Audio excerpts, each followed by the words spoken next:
دیکھیے کل پرسوں جو رجوری میں معاملہ ہوا ہے وہ ایک ایسی چیز ہے جس کو ہر کسی نے کنڈیم کیا, مذمت کی ان دا اسٹرانگیسٹ آف ٹرمز, اور بہت انفارچونیٹ چیز ہے. معصوموں کا خون بہنا کسی بھی سبھی سماج کا حصہ نہیں ہو سکتا.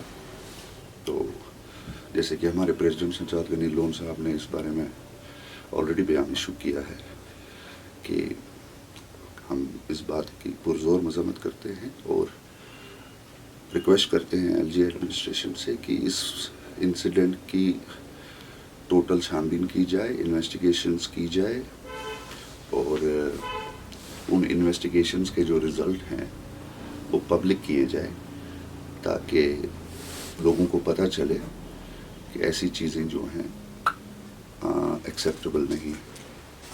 جی دیکھیے, ڈائناسٹک پالیٹکس کو آپ نے پہلے مطلب اس کا سمجھنا ہوگا کہ یہ خاندانی پالیٹکس جس کو یہ بات بولتے ہیں اس کا مطلب کیا ہے.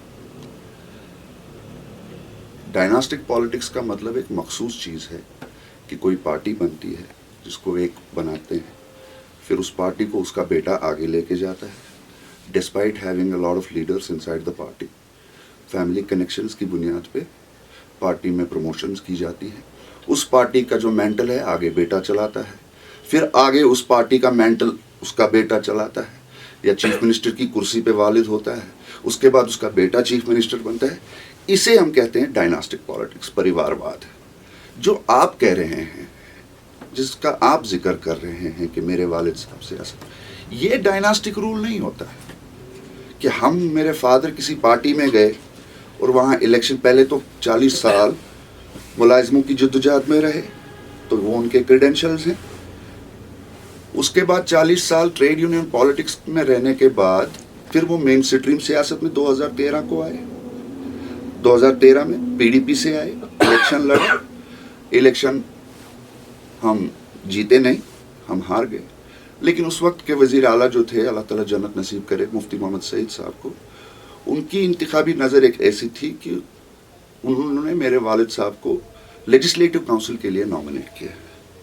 ان کا سوسائٹی کے پرتی ایک یوگدان دے کے ان کی پوری زندگی ایک جدوجہد میں گزری ہے, اور اس چیز کو آنر کر کے ان کو ایک ایم ایل سی بنا دیا گیا. خورشید صاحب وہاں 6 سال رہے اور میں اس پارٹی میں نہیں تھا.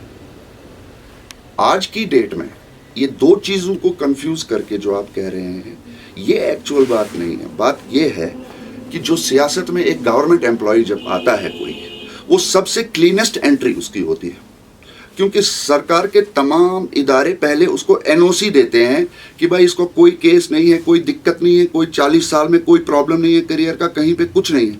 پھر ان کو اجازت ملتی ہے سیاست میں آنے کی. انسٹیڈ آف دیٹ, اگر کوئی نارمل انسان سیاست میں آتا ہے, نہ اس کو اپنا کوئی احتساب لگتا ہے, نہ اس کی کوئی گورنمنٹ کے کلین چٹس ہوتے ہیں, کچھ نہیں ہو. صرف ایک گورنمنٹ ملازم جو سیاست میں آتا ہے اس کے پاس ہوتے ہیں وہ کریڈینشلز, اور کسی کے پاس. اور میرے والد 2013 میں مین سٹریم پالیٹکس میں آئے. اس کے بعد آج کی ڈیٹ میں جب 2020 میں جب وہ جیل سے نکلے اور انہوں نے پیپلز کانفرنس جوائن کی سجاد صاحب کے نیترتو میں, تو آج 3 سال ہو گئے ہیں, ہم اس بارے میں آج بات کر رہے ہیں. تو یہ ڈائناسٹک رول, دیکھیے میں نے آپ کو پہلے ہی عرض کیا, عمران صاحب میرے بھائی ہیں, بہت بڑے لیڈر ہیں. I have a lot of respect and love for him. He's like a brother to me. خیر انہوں نے جو بولا ہے اس پہ تو میں کمنٹ نہیں کر سکتا, وہ سوچ ہے ان کی, تو وہ بول سکتے ہیں. اگر تم مانا ایسپائز نہ مانوں کیا, ہم اس بات کو مان کے چلتے ہیں کہ ہم وہ ہمارے عزیز ہیں, میرے بھائی ہیں. کسی چیز کے لیے کسی وجہ سے انہوں نے کوئی اسٹیٹمنٹس بھی دیے ہیں تو it does not make a difference to me. Elections کا تو جو آپ کہہ رہے ہیں, that is a call that has to be taken by the Election Commission of India. جہاں تک آپ ہماری تیاری کی بات کر رہے ہیں تو مین سٹریم پارٹیز تو ہمیشہ تیاری میں ہی ہوتی ہیں. جب الیکشن بھی نہیں ہوتا ہے تب بھی چھوٹی چھوٹی فنکشنز چلتی رہتی ہیں, اور جب الیکشن اناؤنس بھی ہوگا کبھی کوئی بھی پارٹی یہ نہیں کہہ سکتی کہ ہم تیار ہیں جی 100%. ہر کوئی پارٹی اپنا ٹائم لیتی ہے, کام کر رہے ہیں گراؤنڈ میں, جب الیکشنز ہوں گے تب جنتا ڈیسائیڈ کرے گی کس کو آنا ہے کس کو نہیں آنا ہے.